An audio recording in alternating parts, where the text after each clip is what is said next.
Boa tarde, pessoal. Hoje é 30 de julho de 2020. Nós estamos aqui reunidos para mais um grupo de estudo do livro Tornar-se Pessoa. Estamos bem avançados, já indo para metade final. E antes da gente começar as leituras, vamos falar das nossas questões técnico-administrativas.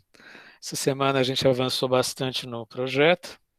Vários de vocês colaboraram com sugestões e eu vou mostrar para vocês a versão mais recente, ainda tem alguns ajustes a serem feitos, mas estamos bem avançados sim. Alguém está querendo participar, eu preciso fechar a janela para... Boa tarde, Clara. Agora eu vou abrir uma janela, deve ser projeto de extensão, compartilhar. Agora eu preciso ao mesmo tempo abrir a janela para o pessoal que está chegando. Boa tarde, Luana. Boa tarde, Clara. Olá, boa tarde. Vocês estão vendo? Ah, vou interromper porque eu projetei errado. Vou achar a janela certa, apresentar agora. Uma janela, projeto extensão, esse.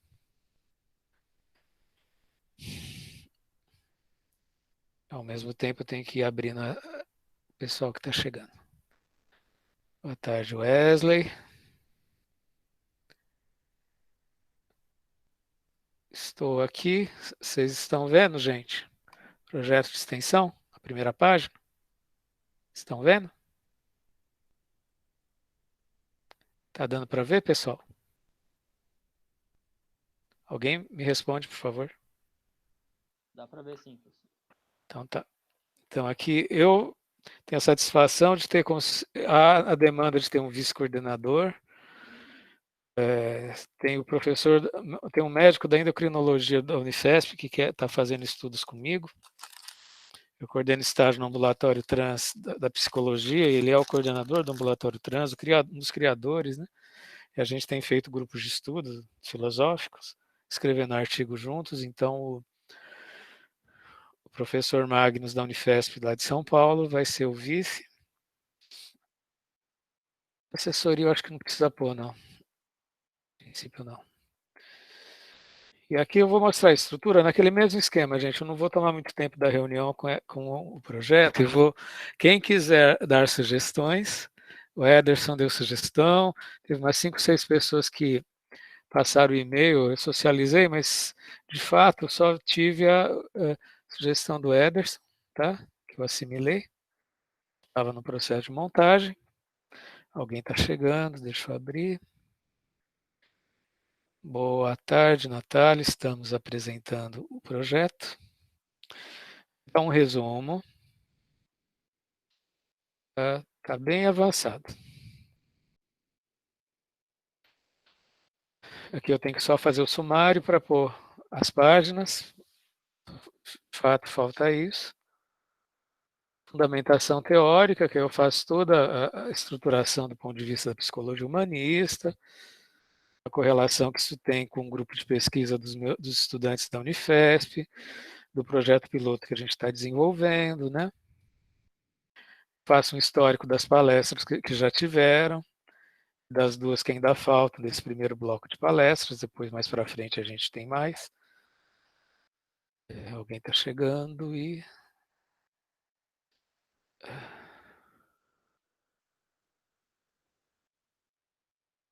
E falo da página do YouTube, falo que tem pessoas de norte a sul do país participando, coloco os objetivos, que é aprofundamento do módulo de Psicologia e Humanismo, que eu dou no curso de Psicologia, falo da expansão desses encontros para todos os campi da Unifesp e para o Brasil. Estamos no projeto piloto do Tornar-se Pessoa. Vagas de monitoria, que isso é interessante também. Apresento os autores que a gente vai trabalhar. Já estamos trabalhando.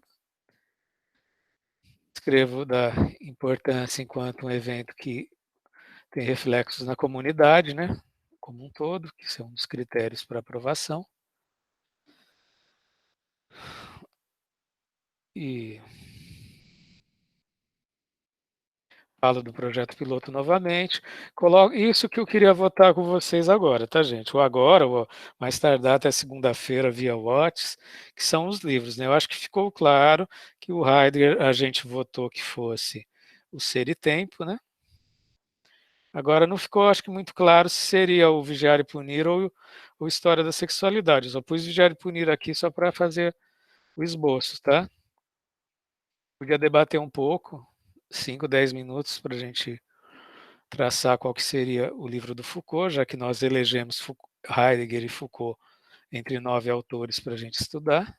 Foi feita uma votação, já faz uns 2 meses, para quem está chegando agora.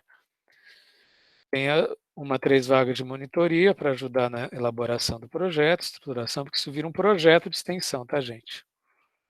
Uma coisa que eu estou querendo colocar, só na medida que quando vira um projeto extensionista, eu tenho que prestar uma conta para a universidade, tá, gente? Então, estava até outro tema que eu queria debater para vocês de uma maneira bem quase simbólica. Deixa eu aumentar um pouco o tamanho aqui, está muito pequeno.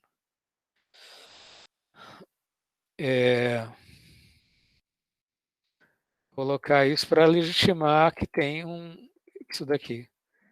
Estudantes, enquanto participantes do encontro, estudos humanistas, no final vão ser avaliados, tá, gente? Eu não sei como é que fica isso, como é que fica, eu ainda tenho que pesquisar isso, se precisa de nota, eu tenho que prestar alguma conta para a universidade, inclusive para o pessoal certificar vocês.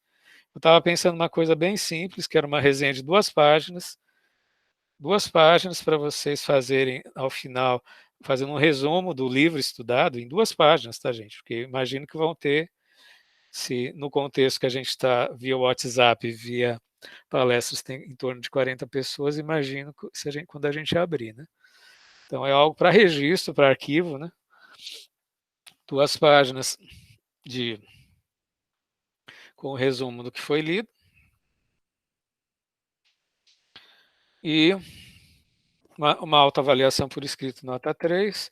E eu havia colocado, sumiu,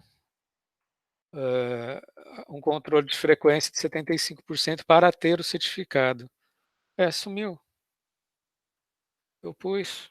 Está em algum lugar. Quem quiser ter o certificado, quem quiser participar informalmente, cada um tem um momento de vida, um movimento. Eu sei, porque isso acaba, eu acho que são alguns critérios mínimos para depois eu fazer um relatório final. Eu vou ter que fazer um relatório final e prestar conta para a universidade, entendeu?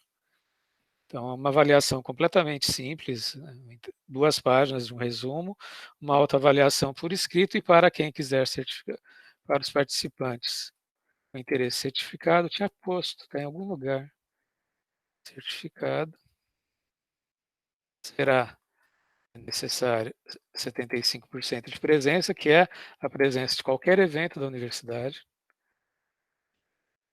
embora a participação seja em aberto para toda a comunidade.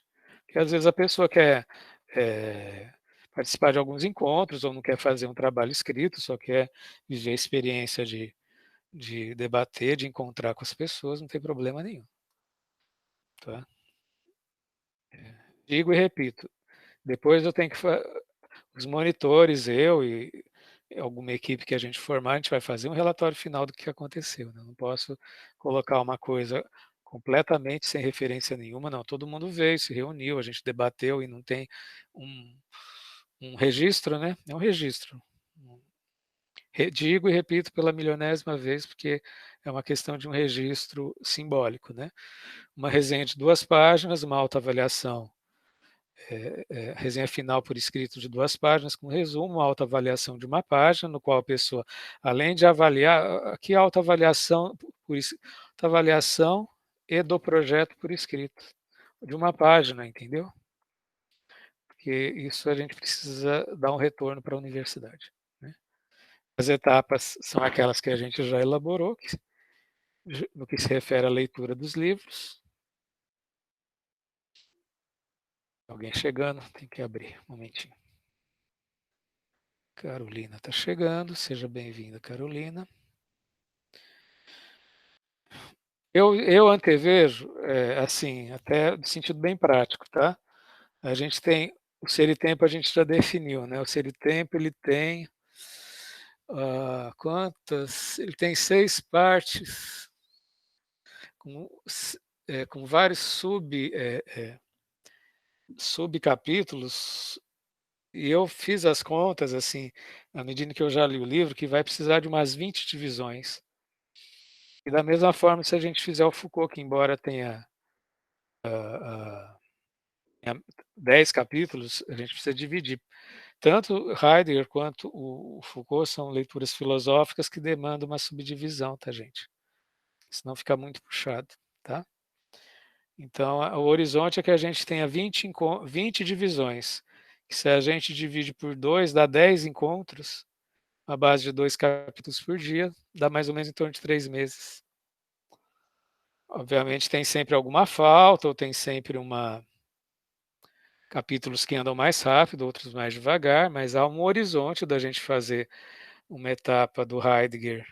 A primeira etapa seria um panorama, como eu fiz uma aula inaugural, mostrando o panorama dos autores, porque vão vir pessoas que ainda não conhecem essa abordagem. Uma aula só, e depois imediatamente a gente já começa com setembro a novembro o livro do Heidegger, e de janeiro a março o livro do Foucault, e ainda a gente tem a margem de dezembro.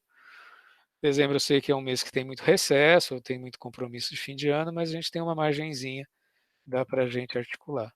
Em abril, para a gente fazer um balanço e renovar o projeto para outras leituras. Eu tenho a intencionalidade de ter esse estímulo desse encontro para fazer leituras, né? Para mim é muito interessante. Eu faço um quadro do que eu acabei de falar. Os resultados esperados, essa possibilidade de divulgação da psicologia humanista em todos os campi da Unifesp, na comunidade brasileira, né, local, regional, nacional. Aqui tem o horizonte do coordenador, do vice, que é um professor da medicina que está interessado em estudar filosofia, que está estudando comigo. Atualmente a gente tem o Márcio. Podemos fazer uma seleção de extensionistas. O público atingido, eu estou dizendo que tem várias pessoas já de várias áreas de humanas e da saúde atualmente. Algumas áreas que são bem abrangentes, gente. A ideia de estudantes da psicologia, a comunidade em geral, tá, gente? É muito abrangente. É um projeto generoso. Já ter espaços de divulgação no YouTube, a gente pode transformar isso em artigos, porque a gente tem que justificar. Tudo isso são normas, tá, gente? Eu estou seguindo uma norma da Câmara de Extensão, porque esse projeto vai ser apreciado por 2 pareceristas, entendeu? A gente tem que justificar bem. Fazer artigos, dá para apresentar em seminários, enfim, congressos. Isso é o retorno que a gente precisa dar para a universidade. A gente tem a chancela da universidade e a gente precisa de algum registro para dar retorno como atividade extensionista da graduação, né? Então, um caminho de mão dupla. Uma pequena bibliografia. Perdoa a rapidez, gente, porque, assim, dentro daquele espírito de quem quiser colaborar na redação, por favor, deixar o e-mail novamente, tá, gente? Tem 5 ou 6 pessoas que deixaram da outra vez. Se alguém quiser novamente participar, é muito bem-vindo. As correções que foram feitas eu assimilei, tá? Agora, do ponto de vista objetivo, eu gostaria já de incluir o livro do Foucault, a gente decidir agora. Estamos em 25 pessoas, acho que a gente tem uma boa representatividade. A minha intenção, se não tiver nenhum empecilho, eu vou encerrar a projeção, é a gente dar entrada mais tardar até quarta-feira da semana que vem, que tem prazos. A reunião da Câmara de Extensão é na segunda semana de agosto. Eu tenho que enviar isso antes, para os pareceristas apreciarem na segunda semana de agosto. Certo, pessoal? Alguém quer fazer algum comentário? Senão a gente já pensa em pensar o livro do Foucault, porque, como eu já disse, parece que foi unanimidade ser o tempo do Heidegger e a gente está dividido entre vigiar e punir, História da Sexualidade 1, né, do Foucault. Alguém quer comentar alguma coisa, pessoal? Professor, queria saber se já pode, se é possível a gente colocar, atualizar o currículo Lattes e colocar como projeto de extensão lá, se pode colocar o seu nome, o nome do projeto. Não, ainda não, gente. Isso precisa ser aprovado, entendeu? Depois que aprovar, né, vamos imaginar que tem alguma correção, alguma imperfeição, vamos torcer para. A gente tem a expectativa de que em setembro comece o projeto de extensão, né? Uhum. Mas vamos esperar aprovar, né? Vai aprovar, vai ter período de inscrição, entendeu? Entendeu? Vocês estando inscritos, depois que vocês Uhum. estiverem inscritos, você já pode colocar inscrito no projeto de extensão tal. Ah, tá. Vocês podem colocar já participação nas palestras, vocês podem até colocar que vocês estão participando de um projeto piloto. Acho que isso não tem problema, Sim. né? Mas isso é um projeto piloto em vias de aprovação, né? Acho que isso não tem problema, não. Ok. Tá? Obrigado. Nada. Mas alguém quer comentar alguma coisa, gente?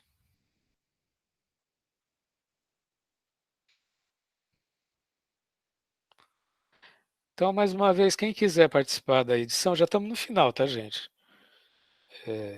Agora eu só estou checando algumas normas com a secretária da extensão. Só falta eu pôr os números no sumário. E eu queria decidir com o grupo, pessoal, que livro do Foucault a gente estuda. Eu, como especialista em Foucault, eu posso dar uma recomendação. A fase genealógica do Foucault, que é a fase das relações de poder, tem dois livros-chave, que é o Vigiar e Punir e História da Sexualidade 1. O Vigiar e Punir ele inaugura a fase das relações de poder, né? Eu acho mais inaugural a gente começar por Vigiar e Punir. Se for o caso, em algum outro momento, a gente faz História da Sexualidade, que é bem interessante, são temas diferentes. Aí a questão é temática. Se vocês me perguntarem do ponto de vista, uma porta de entrada para compreender a obra do Foucault, eu acho assim que é mais central Vigiar e Punir, embora seja mais a temática da sexualidade seja muito interessante, tá? Vigiar e Punir a gente vai estudar os processos disciplinares, os suplícios, as violências na prisão, e como toda essa rede prisional e jurídica constitui sujeito, inclusive, das ciências, né? Da psicologia, da biologia, da psiquiatria. É um livro central na obra dele. Já o História da Sexualidade vai mostrar o sexo como um ato corporal e a sexualidade como os dispositivos de poder que são constituídos ao redor do ato sexual, né? É um tema muito contemporâneo, enfim. Nesse livro também ele coloca muitos preceitos das relações de poder. E depende muito por onde vocês querem se introduzir na obra do Foucault, para quem não conhece, e para quem quiser, para quem já conhece, quiser desenvolver, né? A gente já tem discutido essa seleção, essa votação desde já faz uns 3 meses, né, gente? Tem gente que talvez chegou é, mais recente, mas isso já é uma discussão tanto quanto exaustiva até. Vários de vocês já pesquisaram os PDFs, enfim. Acho que a gente tem condição de votar. Podemos votar, gente? Ou alguém acha que tem alguma outra sugestão?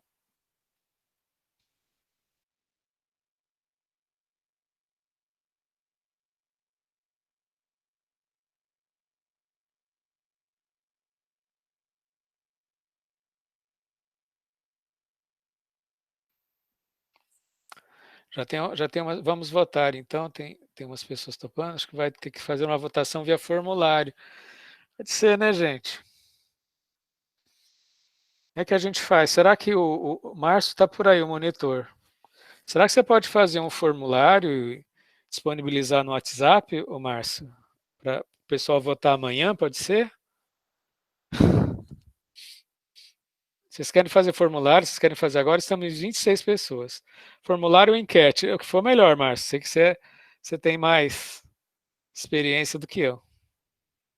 Mas algo para ser feito amanhã cedo, para a gente ter a resposta no fim da tarde, para eu já, mais tardar segunda-feira, encaminhar o projeto, entendeu? Segunda ou terça, pode ser? A votação relâmpago? Eu acho que aí contempla quem não veio hoje, né? Estamos em 26. No WhatsApp tem todo mundo, né? Não é verdade? Todo mundo está no WhatsApp, né? Tudo bem, pessoal? Então a gente faz uma votação amanhã. Inclusive, amanhã a gente vai ter a nossa palestra. Dá para disponibilizar o formulário amanhã, Márcio? É o formulário simples. Não, a gente põe no WhatsApp, não vamos misturar as coisas, não. Amanhã já temos 70 inscritos. Não vamos misturar as coisas, não. 70 inscritos para a palestra de amanhã, sobre amor em tempo de pandemia. E amanhã, pode ser, Márcio, amanhã cedo você coloca o link do formulário no WhatsApp, tudo bem? É simples. Qual livro do Foucault você quer estudar? Vigiar e Punir ou História da Sexualidade? Simples, simples, direto e reto. Então, Márcio, o monitor, agradeço, ele vai disponibilizar. E aí já amanhã à tarde, coloca um horário, tá, Márcio? Pessoal, coloca até as 17 horas, tá bom? Amanhã, 31 de julho, votação até as 17 horas, tá bom? E já está até fazendo. O Márcio é um parceiraço. Né? Enfim, então tudo bem, pessoal? Já temos o Ser e o Tempo, que já tinha sido votado. Né? E cada um vê o tema que acha mais interessante.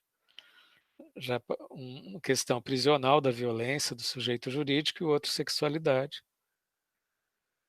Um total de mais ou menos 3 meses de estudo. Bom, pessoal, então a parte mais administrativa a gente encerra agora. Já é 5h30, 27. Nós temos aqui, pela sequência, a gente tem a Karine, que vai apresentar o 12, e a Paula Costa, que vai apresentar o 13. Eu vi que a Paula Costa está, mas a Karine chegou, pessoal? Karine com Y. Karine está aí? Vamos ver. Acho que a Karine não está. Nosso grupo a gente tem uma certa flexibilidade.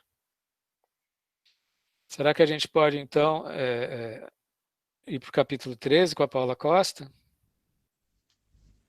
Pode, professor. Boa tarde, Paula. Bom te ver. Boa tarde. O espaço é todo seu, querida. Se a Karine chegar depois, a gente apresenta. Se não, por acaso, gente, eu sei que a gente já está antecipando muito. Capítulo 14 é a Patrícia Meira. Se por acaso ela já antecipou e tiver por aí, a gente faz a nossa antecipação. E, gente, eu queria também fazer um pedido. Eu estou para fazer o capítulo 21, gente. Eu estou muito concentrado na coordenação do grupo, gente. Alguém gostar? Eu vou ler o capítulo, mas uma coisa é ler e apresentar. Se alguém quiser apresentar o último capítulo, que é o 21, eu vou agradecer muito. Vocês sabem que eu dou opinião o tempo inteiro. Mas aí eu concentro a minha energia na coordenação do grupo, tá? Porque vai começar o semestre, eu vou estar com essas aprovações desses projetos. Se alguém quiser o 21, é só se manifestar, tá bom? Pelo chat. Alguém já? Alguém já? O Márcio. Tá ok, Márcio. Obrigado. Capítulo 21 com o Márcio. Eu continuarei dando as minhas opiniões. Sou bem opinativo. Com todos nós, a presença maravilhosa da Paula Costa, que vai apresentar seu magistral trabalho sobre o capítulo 13, né? O espaço é teu, Paula. Boa tarde, gente. Eu vou ficar com a câmera desligada porque a minha internet está péssima. E aí eu descobri que se você desligar a câmera, dá para manter. O capítulo 13 são sobre reflexões pessoais sobre o ensino e aprendizagem. E aí, Roger começa esse capítulo dizendo que ele é o mais curto, mas também é o mais explosivo, porque ele começa contando a história de que ele foi convidado para dar uma palestra em Harvard sobre sobre a perspectiva da influência das aulas no comportamento. E aí, para ele apresentar um pouco sobre o ensino centrado no aluno, fundamentado na ACP. E quando o Roger foi convidado para isso, ele viajou, foi para o México e estudou, começou a ler Kierkegaard e ficou muito impressionado e tal. E aí ele resolveu escrever sobre isso para ir para a palestra, né? E quando ele chegou lá, ele disse que quando ele apresentou, foi uma confusão, um escarcéu, assim. Ele apresentou as expectativas dele, o ponto de vista dele a partir das experiências em sala de aula, ele como um professor e também como aluno, como ele se apresenta numa relação dialógica e de construção e comunhão desse conhecimento em sala de aula. E aí, eu acho ótimo quando ele diz que ele vieram uma chuva de reclamações, de protestos sobre o que Roger estava apresentando ali, e ele diz que procurou aceitar e entrar em contato por empatia com a indignação, com a frustração, com as críticas que eram manifestadas ali. E aí ele vai apresentar, e ele diz que o que ele vai apresentar ali, ele não quer que seja um guia para as pessoas seguirem, mas que são reflexões a partir de sua experiência. E que também não são conclusões, não é nada fechado. E ele apresenta as seguintes ideias. Segundo a minha experiência, eu não posso ensinar outra pessoa a maneira de ensinar. Aquilo que se pode ensinar a outra não tem grandes consequências, como pouca ou nenhuma influência significativa sobre o seu comportamento. E ele diz que está muito interessado naquilo que tem uma influência significativa sobre o comportamento. E ele vai dizer o que ele acha sobre isso. O que é apreendido de modo a influenciar significativamente o comportamento é o resultado da descoberta de si mesmo, algo que é captado pelo indivíduo, e esse aprendizado significativo captado e assimilado na experiência de um modo pessoal. Não se pode comunicar diretamente a outra pessoa. Então, o que eu aprendo, o que eu assimilo, o que é significativo para mim, é significativo para mim, mas pode não ser para o outro. Então, não tem como você passar ou você ensinar o que é significativo para você, porque são experiências e um ponto de vista pessoal. A experiência ela é única porque o ser ele é único, as implicações dele são únicas. E ele fala que os resultados do ensino ou não têm importância ou são nocivas, porque para ele, eles levam o indivíduo a se confrontarem com a própria experiência, o que destrói a aquisição do conhecimento que seja significativo. E que a relação em que todos estão implicados a compreender a experiência, a ser professor e aluno, sem aprender no vazio do significado. Roger traz para a experiência, ele diz que o professor, ele não é professor, ele é facilitador, ele apresenta condições facilitadoras para que o aluno, o aprendiz, ele vá ressignificando aquelas experiências que ele está vivenciando e aquele aprendizado ele vai ser significativo, porque de uma forma que a aprendizagem seja horizontal, numa relação horizontal, que o que é vertical e o que vem de fora pode não ser significativo para mim. Se não é significativo, não é duradouro, não é importante. Então, é como se ele trocasse aí as vias de aprendizagem, como isso tem que partir de dentro para fora, não de fora para dentro.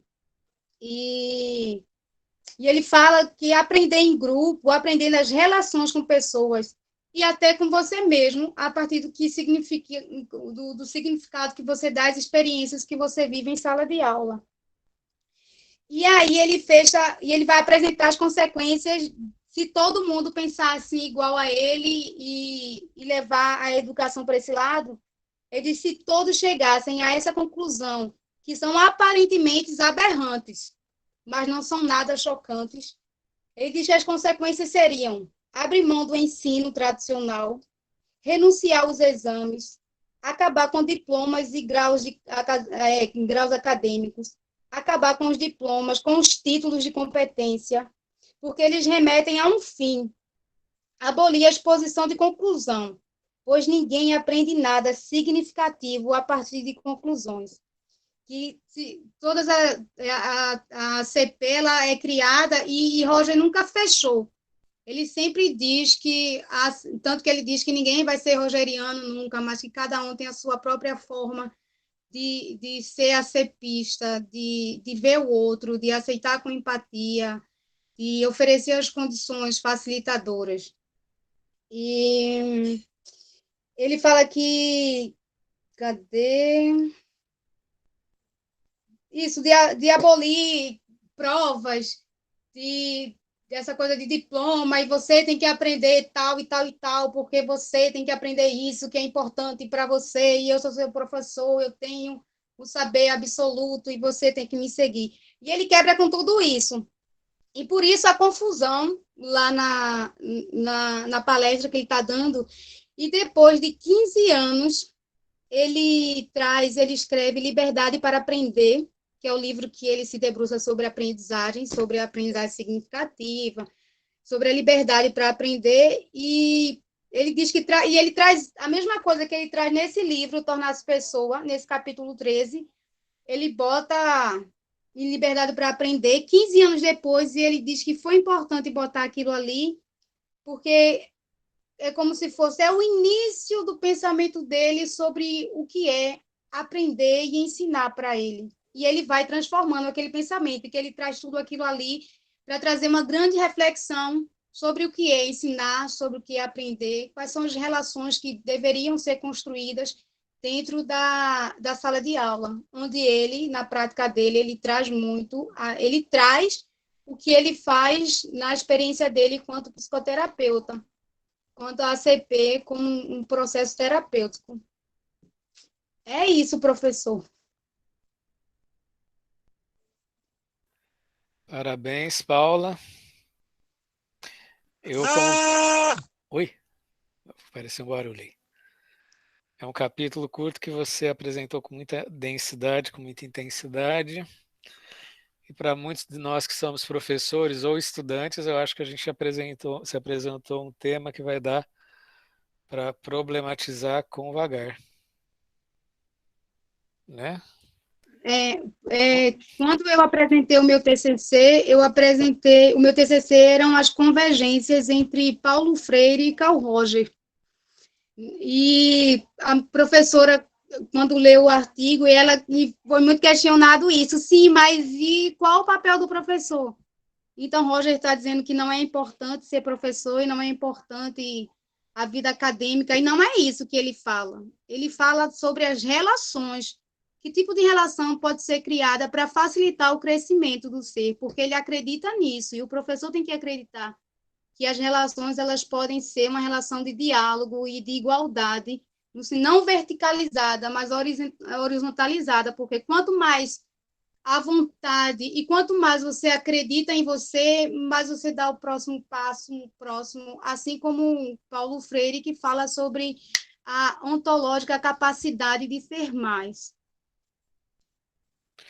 Pessoal, Paula, como é que a gente faz para desinternalizar essa verticalidade? Como é que você sente isso, inclusive você que já fez um trabalho a respeito? Como é que é isso para você? Porque tudo isso é um processo, né, gente?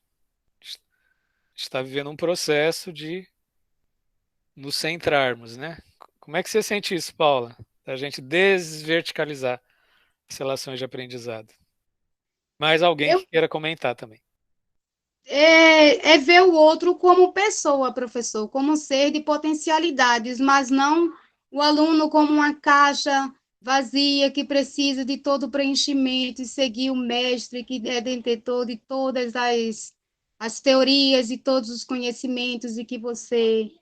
Mas quando você está muito à vontade para discutir, para conversar, para dar uma ideia, uma opinião sobre a construção de alguma coisa, você vai se envolvendo mais. E quando eu estava escrevendo meu TCC, eu refleti muito sobre isso, porque o que me parecia é que, como eu estava escrevendo sobre uma coisa que é muito significativo para mim, tanto que quando eu só fui ter contato com o Roger no 10º período de psicologia na clínica escola da faculdade, e aí eu estava lendo Paulo Freire também, e eu vi, nossa, como esses caras conversam. Tanto que Roger cita Paulo Freire quando Roger é questionado sobre a teoria dele, porque ele recebeu muitas críticas, dizendo que as teorias que Roger criavam eram ele tinha um grupo certo, era a classe média branca norte-americana, e talvez, será que essa teoria, isso seria aplicado em outros lugares, em lugares bem diferentes do que ele vivia? E aí ele fala que Paulo Freire, que trabalhava com agricultores em condições subhumanas, ele enxergava o ser humano nessa potencialidade. E Paulo Freire brigava pela libertação dos oprimidos e que eles eram capazes de se levantar. E ele também defende essa coisa da educação, ele é contra a educação bancária, que como se o aluno fosse um depósito onde o professor ele só deposita conhecimento, mas para uma educação libertadora, onde as relações elas são horizontais e você cria em comunhão. E você pode ouvir o aluno como um ser de potencialidades e que pode, você chegou hoje uma coisa, um cronograma, um jeito de dar aula, e como eu sou professora de teatro também, isso acontece muito, e você planeja a tua aula e tem uma coisa, você chega lá, não é aquilo que você planejou racionalmente, sabe? Os alunos te trazem uma porrada de coisa que você pode mudar a aula e vai ser muito significativo para ele, e ele vai aprender muito mais. Sei lá, eu acho que é isso. Eu acho tua fala assim primorosa. Agora eu queria até fazer uma provocação. Eu tenho alguns alunos meus ou de módulo de humanismo ou de estágio de humanismo.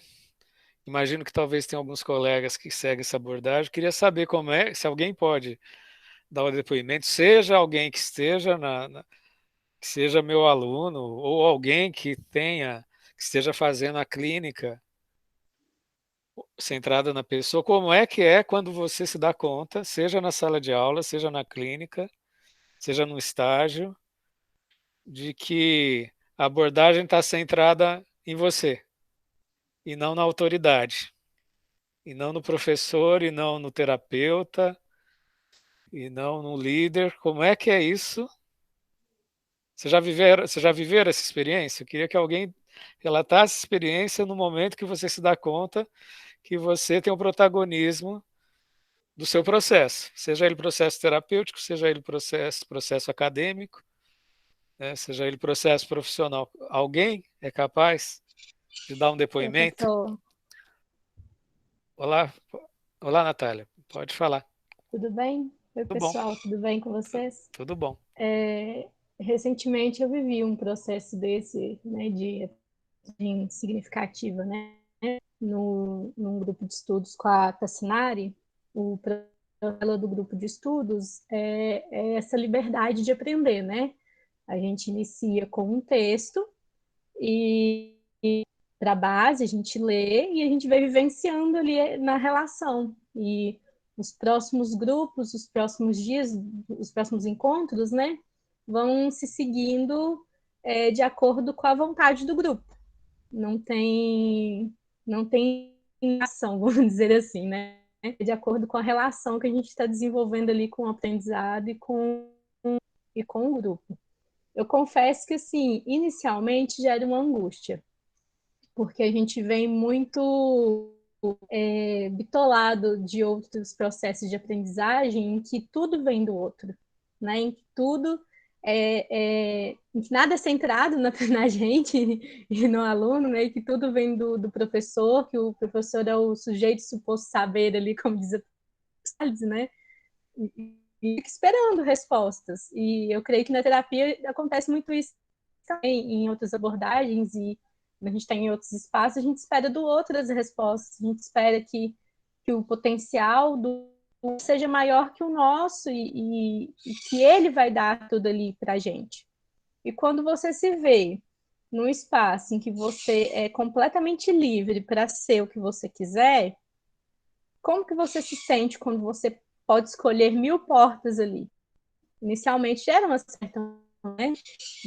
Primeiramente que a gente não está acostumado muitas vezes a não ter de escolha, né? É X, Y, Z ou nada, né? E em segundo, você começa a se questionar, opa, né? Se tá comigo a bola, então eu tenho possibilidade de chutar ela, né? Que seja do meu jeito, dentro das minhas potencialidades, dentro do meu momento agora, dentro da minha atualização, tem essa possibilidade. Começa a se questionar o porquê não tentar, por que não vivenciar, por que não buscar em você isso que o outro está te dando espaço, né? E tal qual na terapia acontece a mesma coisa, né? Esses questionamentos de, ué, tô aqui, tem algo aqui, o que eu posso fazer com isso? Se eu tenho espaço, quer dizer que eu posso. E como que eu vou fazer isso? E o que a gente vai vivendo ali, o quanto as pessoas são facilitadas, isso vai uma atualização cada vez maior, gerando um autoconhecimento cada vez maior. É isso que a gente está fazendo aqui, por exemplo, tem muito disso, né? Da gente ter a oportunidade de falar, de aprender e de não se sentir julgado, de fazer da forma que for possível para a gente e saber que vai estar ótimo para todo mundo, que eles vão acolher. Né? Eu creio que quem está vivenciando isso aqui, e alguns falaram que não tinham o conhecimento a falar, né, do livro e tudo mais, vão poder dizer disso também, mesmo que não tenham pensado antes, né? Vão poder responder também essa pergunta do professor. Então, inicialmente, na minha experiência, né, faz a versão na minha experiência, foi inicialmente angustiante, mas depois muito potente. E eu me senti muito mais coerente comigo e com o meu potencial depois que eu tive essas possibilidades. Muito bom, muito cheio de vida. Obrigado, Natália. Mais alguém se inspira na fala da Natália e da Paula para compartilhar alguma vivência? Oi, professor, queria compartilhar com vocês. Pode falar, Gabriel. No semestre passado, a gente teve a matéria de intervenções psicossociais, né? E aí, sempre na primeira aula, os professores, né, como de praxe, se apresentam, falam a sua formação, e o professor dessa matéria, né, em específico, eu nunca me esqueço, porque assim que ele chegou, né, enfim, ele falou a formação dele, onde ele atuava, e aí ele falou a seguinte frase: a única coisa que me difere de vocês são 7 semestres, né? E eu nunca me esqueci disso, né? Ficou gravado e tenho certeza que vai ficar para sempre. E isso me fez refletir muito, né? Porque assim, ele tem uma bagagem imensa, né? Ele trabalha diretamente com saúde mental e com CAPS, enfim, né? Um trabalho aí bem pesado, né? E ele gosta muito do que ele faz, a gente vê o brilho nos olhos dele, e ele falou isso, né, assim, são 7 semestres, né, então eu tô aqui para aprender com vocês também. Então, eu acho que só essa frase, assim, acho que quebrou muito os paradigmas, né, e, enfim, e durante todo o semestre, ele estava sempre muito disponível, né, tanto para ensinar, mas para aprender com a gente, para ouvir a nossa opinião. Então ele se colocou ali sentado junto com a gente, né, assim, simbolicamente, aprendendo também.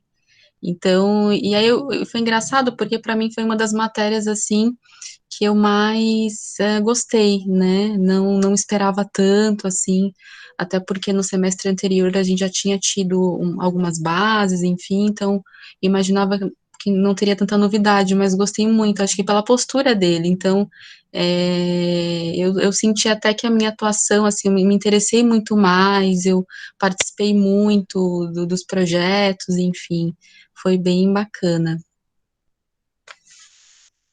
Excelente, Gabriela. Mais alguém quer se manifestar? Né? Eu de novo. Olá, Paula. Pode É, falar. essa coisa do professor e da aprendizagem significativa. Quando o Roger traz isso, ele não fala que a sala de aula e o processo de aprendizagem, ela como é que eu posso dizer? Ela é uma pecinha, uma parte da tua vida que você aciona quando quer, ou quando é preciso, ou quando tu vai procurar um emprego, ou quando tu está na faculdade. Mas que seja uma experiência, tanto para o professor quanto para o aluno, mas uma experiência que te traga uma porrada de outros crescimentos, assim, de outras coisas significativas. Então, que seja um ambiente onde eu me sinta fortalecida, onde eu me sinta, onde a minha autoestima, sabe, alavanque, onde eu tenha potencialidade, acredite na minha potencialidade e acredite que eu possa escolher o meu caminho, que eu sou um ser que tem o direito de escolher o meu caminho porque eu tenho potência para isso. Então, isso vai facilitar as minhas relações para além da sala de aula. Então, nas minhas relações de trabalho, de amizade, no meu crescimento quanto pessoa, mas não apenas no crescimento cognitivo e de acúmulos de conhecimento. E é engraçado, porque eu acho que todo mundo já teve um professor que, mesmo sem saber, e Roger fala que as relações e as ferramentas de facilitação, as condições de facilitação, elas aparecem em várias relações de ajuda, não apenas na psicoterapia. Então, às vezes, essas facilitações elas são oferecidas em casa, entre um amigo. Não é só na psicoterapia, mas essas facilitações elas podem ser oferecidas em qualquer relação de ajuda. E eu acho que a gente, cada um, eu acho que se olhar lá para trás, se pensar, teve um professor que, mesmo sem saber, ofereceu todas essas condições e foram tão significativas para a gente, que até hoje a gente lembra ou a gente aplica nas nossas outras relações. E o próprio Paulo Freire, quando ele escreve, eu não sei se é autonomia, enfim, quando ele escreve, tem um livro dele que ele traz e ele diz que quando ele era criança ele era extremamente inseguro, não tinha coragem de fazer nada, achava que não ia para lugar nenhum, enfim. E aí ele faz um trabalho e entrega o trabalho para a professora, e a professora vai entregando trabalho aos alunos, depois que ela corrige, ela chama ele para pegar o trabalho na banca dela. E quando ele levanta, ele diz que ela olhou para ele com um olhar tão acolhedor, tão doce, tão, sabe, aquele olhar, aquele silêncio que fala muito mais do que várias palavras, e um olhar que ele te abraça sem precisar do corpo. E aí ele diz que aquele olhar da professora, e quando ela entrega o trabalho e balança a cabeça e dá um leve sorriso, e balança a cabeça com uma afirmação, ele diz que aquilo mudou significativamente a vida dele. E a partir daquilo ali, desse evento, que talvez a professora nem percebeu, com certeza ela não fez isso, eu vou fazer isso, que ele não.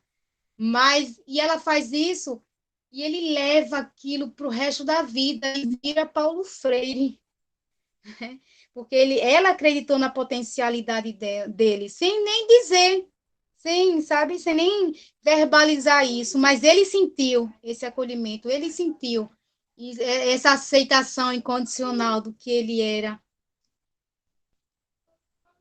Fantástico, Paulo. Só queria colaborar com as partilhas, gente, que assim, como é que eu sinto tudo isso? eu como docente, eu tenho essa predisposição nas minhas turmas, já só na Unifesp eu tive 15 turmas anuais. Quando a gente se lança para uma proposta dessas, é uma experiência que tem um risco, né? Por mais que seja um risco com R maiúsculo, né? Porque tem a ver com empatia, tem a ver com colocar-se no lugar do outro, tem a ver com possibilidade de contato, tem a ver com questões políticas e de poder. Não é só uma questão subjetiva, tem momentos da universidade que ela está em greve, que ela está na pandemia, que a turma está num momento difícil. Então é como lidar com essa multiplicidade, né? Eu acho que é um posicionamento plural, né? Quando a gente se dispõe a esse tipo de abertura, a gente está atravessado por trilhões de forças. Eu acho que é isso que a gente tem que estar atento, porque senão a gente pode ter uma concepção tanto enquanto ingênua, que a abertura já oferece todas as condições. A abertura é para estabelecer, para atualizar os contatos, né? Aquilo que o Roger diz de tendência atualizante, aí vem o mundo para atualizar, né? E eu posso dizer que eu já tive experiências magníficas e umas menos magníficas, né? Enfim, mas assim, esse pressuposto de aprender a se lançar, né? Porque tem isso também, né? O que é lançar-se, né? E que é colocar-se no lugar do outro, né? Eu acho que essa predisposição é muito de uma ética muito fundante, né? Fundadora, né? Eu acho difícil pensar de outra maneira. Aliás, assim, fazendo um link, Paulo, enquanto você foi falando, eu copiei a oração da Gestalt, né? Que tem uma oração um pouco polêmica, tá? Mas eu acho que, como a gente está falando de abordagem humanista, eu estou passando no chat, eu vou recitar para vocês essa oração da Gestalt terapia. Quem estava na palestra da Marcela Minhoto é uma oração referencial do Peirce, da abordagem da Gestalt terapia. Talvez alguns de vocês já conheçam. Eu sou eu, você é você. É claro que não é Rogers, né? Mas é atmosfera humanista, tá, gente? Eu sou eu, você é você. Eu faço as minhas coisas e você faz as suas. Não estou neste mundo para satisfazer as suas expectativas e você não está neste mundo para viver conforme as minhas. Você é você, eu sou eu.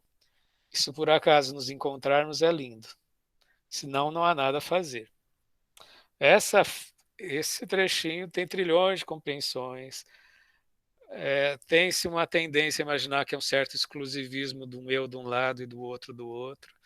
Mas conforme a gente vai lendo, né, o texto ele propõe a perspectiva do encontro, né? Se o encontro acontece, maravilha. E se não acontecer? Isso é uma outra. A gente precisa, enquanto pessoas que refletem, entender isso, essa multiplicidade. Como vai acontecer? Ninguém sabe. Né? Como vai acontecer, se vai ser um acontecimento revelador, se vão ter percalços a serem vividos, se é como na palestra do Marco Silva, que ele disse que ele tinha um cliente que ele se sentia extremamente incomodado, e aí ele vai ter que tematizar o incômodo, né, que ele sentia, não era que o cliente incomodava, ele sentia o incômodo. Né? Eu acho que na abordagem centrada na pessoa, a gente acaba sendo se a gente está nessa abordagem como facilitador, a gente também é porta-voz do que nos atravessa, né? Existe um papel do facilitador de espelhar, né, de descrever o encontro, né, como facilitador. Né? Não é só um acolhimento, mas ele tem o papel de ser de, de conduzir a facilitação, né? É que é uma coisa assim, então, ele não é passivo. Ele está lá sentindo, ele está lá percebendo, ele está lá estabelecendo troca, né? Enfim. Ademais que existem compromissos institucionais, relações de poder, prazos institucionais, é que entra a fala do Rogers, que ele imaginava uma escola sem nota, vai dar uma palestra em Harvard, dizendo que imaginava uma escola sem nota. Pois né, gente? É o risco que se paga em busca de uma autenticidade, né, de um discurso coerente. Né? Mais alguém quer comentar alguma coisa, gente? Porque a gente tem uma questão de ordem que surgiu hoje. Eu, Fernando, Ah, tá. Yaponira, pode falar, Yaponira, seja bem-vinda. quando você estava falando, aí me veio assim, o fluir na relação com o outro, né? A escuta e caminhar com ele na relação. Né? Quando você estava falando, me veio isso, porque quando a gente está na clínica, a gente ali não vai ter professor, a gente ali não vai ter assim, ver a teoria de perto, ali a gente vai ser nós, ali a gente vai caminhar, né, de acordo com com que tudo a gente aprendeu naquele momento. Aí é quando o Roger diz, né, que cada terapeuta tem sua forma. Cada terapeuta ele tem a sua forma. Então, o cliente vem com a demanda e a gente vai caminhando com ele e vai fluindo. De acordo com o que ele vai trazendo, né, a demanda, a gente vai caminhando com ele.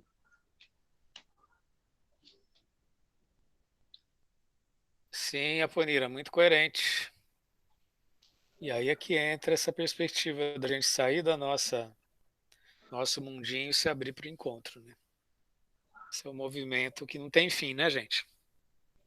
E é quando, sabe, Fernando, a gente tem que se policiar muito, porque em muitas ocasiões, o que acontece com a gente vai bater muito com o que o cliente vai trazer.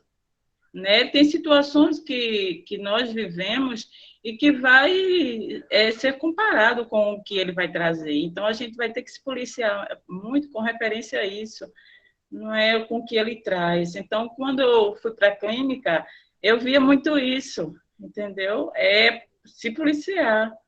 E a gente tem que estar firme junto com eles, escuta. A escuta é o fator primordial e principal na relação entre terapeuta e cliente. Só me permito mudar palavrinhas. Não sei se policial é uma palavra que tem tanta conotação estranha. Talvez a gente está presente, né? A gente se presentificar, né? Estar sempre atento, né? Estar atento e forte. Mas eu tava Isso. Eu acho que aquela questão... É só a troca da palavra, né, Fernanda? Policialesco. Gente do céu. Quando a gente estudar Foucault, vocês vão ver que o poder de polícia é um poder de controle terrível. Mas a intenção, mas eu me coloquei no seu lugar, Yaponira, eu senti tua intenção, tá bom? Fica tranquila. Mas foi legal você ter corrigido. Valeu. Não, eu compus com você, não corrigi, não. Valeu.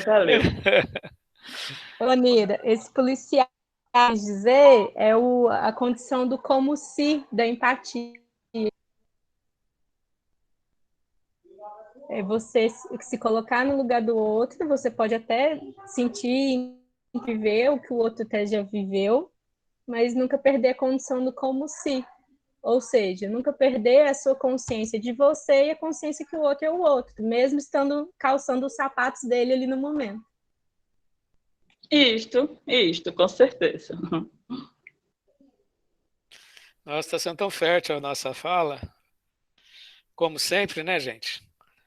Mais alguém quer comentar algum afeto na condição de se ver centrado em si mesmo?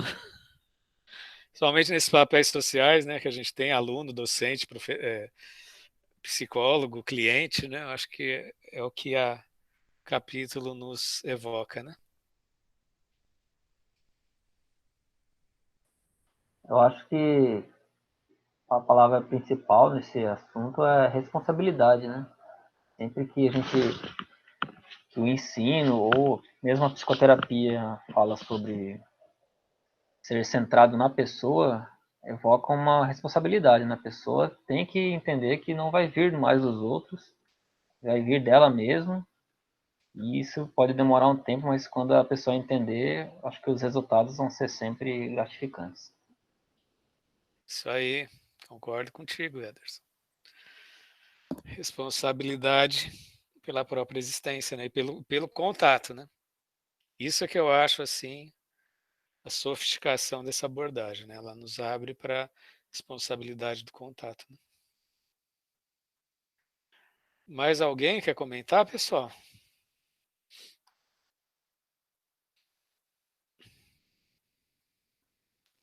Emergiu hoje uma questão de ordem que a Karine, que estava responsável pelo capítulo 12, ela saiu, ela informou pelo WhatsApp, se não me engano, que ela ia sair do grupo. Quem de nós tem motivação para preparar o capítulo 12 para o encontro que vem? É o capítulo do quê? Vamos ver o tema? Capítulo 12. A terapia centrada no cliente no seu contexto de investigação. É um capítulo fascinante, pois mostra as pesquisas que foram desenvolvidas, os temas de pesquisa. E eu achei uma fala muito interessante desse capítulo, que ele diz que, ao contrário de outras abordagens, ele cita a psicanálise, né? A abordagem centrada na pessoa surgiu em universidade, né? Então ela estava sempre à mercê do senso crítico universitário, né? Acho que tem uma questão ética aí muito bacana. Para quem gosta de pesquisa, para quem pensa nessa abordagem como horizonte de pesquisa, é um capítulo muito interessante. Alguém se candidata?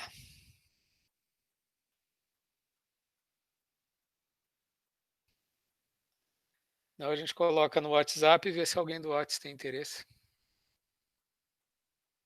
Alguém quer, pessoal? Porque no horizonte, depois da Paula, tem a Patrícia Meira, que é o capítulo 14, e tem a Cristiane, que é o capítulo 15. Temos 21 capítulos, hein, gente? Já estamos na segunda metade. E se alguém conhecer o Felipe, eu vou mandar um e-mail para o Felipe, ele está sumido. Ele tem os slides para apresentar, todo mundo quer, não é que ele tem, né? Todo mundo quer, né? Ver os slides do Felipe. Alguém ainda não apresentou nada, pessoal, e poderia se disponibilizar para esse capítulo 12? A gente tem, somos 40. Gabriela Queiroz, muito obrigado, Gabriela. Então, capítulo 12, vou repetir. Nessas horas é bom repetir. A terapia centrada no cliente no seu contexto de investigação. Aí a gente começa a nosso encontro da semana que vem, no capítulo 12. O Marco já passou a enquete aí do livro do Foucault, tá, gente? Eu acho que se vocês puderem clicar e já votar. Já está no WhatsApp e está aqui na... Eu vou pôr de novo bem no começo do chat, quem ainda não viu. Só clicar, entrar e clicar, vigiar e punir a história da sexualidade. É bem simples. 2 minutinhos você faz. Acabei de postar novamente. Lembrando que amanhã teremos a palestra Amor em Tempo de Pandemia com o doutor em literatura, Oswaldo Félix, que ele me mandou colocar doutor em assuntos literários. Ele, além de ser doutor em assuntos literários, ele fez pesquisa sobre questões psicológicas e o Grande Sertão Veredas, se não me engano. É uma pessoa que tem uma ponte com psicologia muito forte. Ele fez um trabalho sobre genealogia do amor, o amor na história, em vários contextos históricos, tá? Então amanhã a gente vai ter essa palestra. Eu imagino que ele vai falar tanto da história do amor, da genealogia do amor, como de textos literários sobre o amor. E, como eu sempre peço para os palestrantes, amor em tempo de pandemia para a gente trazer para a atualidade. Então, pessoal, se alguém quiser dar uma olhada, ler com vagar o projeto, me manda para o meu e-mail que eu compartilho com vocês o link. Aí eu mando para vocês darem uma olhada, mas é aquilo que eu mostrei no começo do encontro.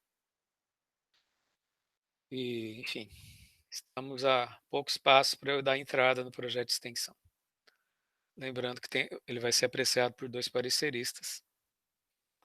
Aguardemos novidades. A intenção é até segunda, terça-feira da entrada, tá?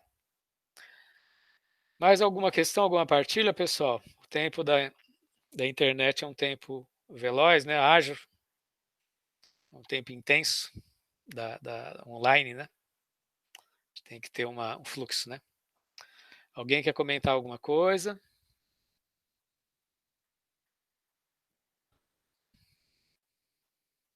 Reforçando que teremos capítulo 12 com a Gabriela Queiroz, e já peço para Patrícia Meira, 14, e a Cristiane com 15 também já.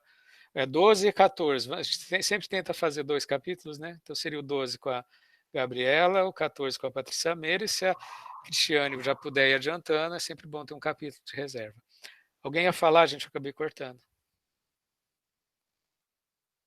Valeu, Patrícia.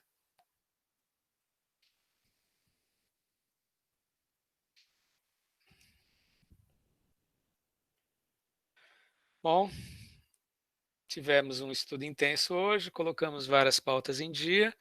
Amanhã a gente se vê, a partir das 15 para as 10 eu estou abrindo essa sala do Google Meet para o nosso encontro. Já disse que temos 70 inscritos, esse encontro promete. Obrigado, Cristiane. Obrigado. Capítulo 15, ótimo. Então, vamos ter uma concentração de capítulos.